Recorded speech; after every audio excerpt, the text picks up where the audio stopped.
All right, let's get to a couple talks at the table here. First off, you ever get annoyed at getting pulled over by the cops? Yes. Now, of course, you're speeding. None of us like a ticket, but hey, it comes with the territory if you got a lead foot. Well, one Houston woman got so annoyed, she decided to do something about it. She wasn't even a driver, by the way. I don't know where she's getting the free time. She was on a bike, and she made this handmade sign that you can see over there and turned one of the grocery bags into a makeshift sign here, warning drivers about the, quote, speed trap ahead. An officer, well, searched her without consent, told her she was being arrested for obstructing justice, an automatic 3 to 5 years in prison. She spent 12 hours in jail and ended up being charged with walking in the roadway where there was a sidewalk present, whatever, misdemeanor. The point is, whether or not you feel bad for the girl isn't the point. I want to ask you two. I get it. I've got my share of tickets, and you know what, as much as I might cry a river here, I had most of my head coming. The only part I have a problem is, there is a spot in a town that will go unnamed where the cops hide, in a synagogue parking lot and in a cemetery. There should be a code. It's like cheating. It's like when you. What about lights on or lights off? Some cops in some precincts they're allowed to keep their headlights off. In some places they have to keep them on when they're doing a speed trap. No, but just my point is, if you're gonna get pulled over, okay, I get it. But when they step, like you're in a 65 and then all of a sudden it becomes a 40 and they're right there. Right. That's not getting somebody for speeding. It's just getting the quota up, and that drives me nuts. It's called dollars. It's called dollars for local governments. Do you think a cop should be able to hide wherever he wants? If you're speeding, doesn't matter where they're hiding. It's cool. You're talking to the wrong guy. because I'm the guy with 5, 6 speeding tickets and.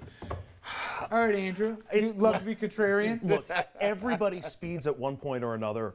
It's a bit, the cops treat it as something of a game, who they're going to pull over, who they're going to get, and for what, how far over the speed limit you have to be before you're going to get pulled over. So yeah, I think there should be some fairness and some rules for this game. I'm just saying it's bad karma here. Being in like a cemetery or in a church parking lot or whatever, that's where you're going to bang somebody. Chance. That's why I have a problem with the, that's why I have a problem with the cameras. I'm going to ask you this next one here, Dom. Now, listen, we all like to have our kids be adventurous, but I'd like to think there's limits.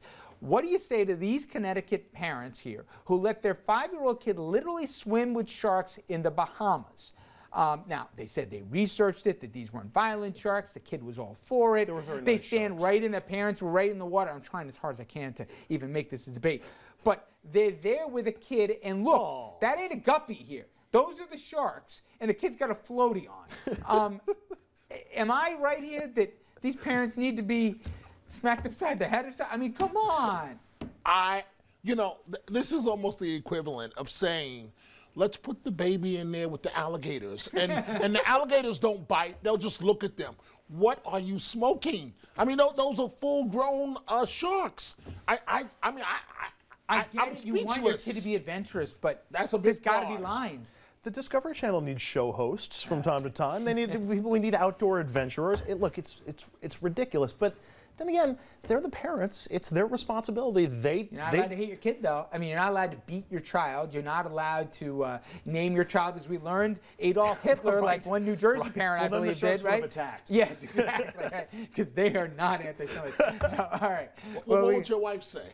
I wouldn't have a wife if I tried that, that's for sure. I wouldn't even have a house when I came back. All right.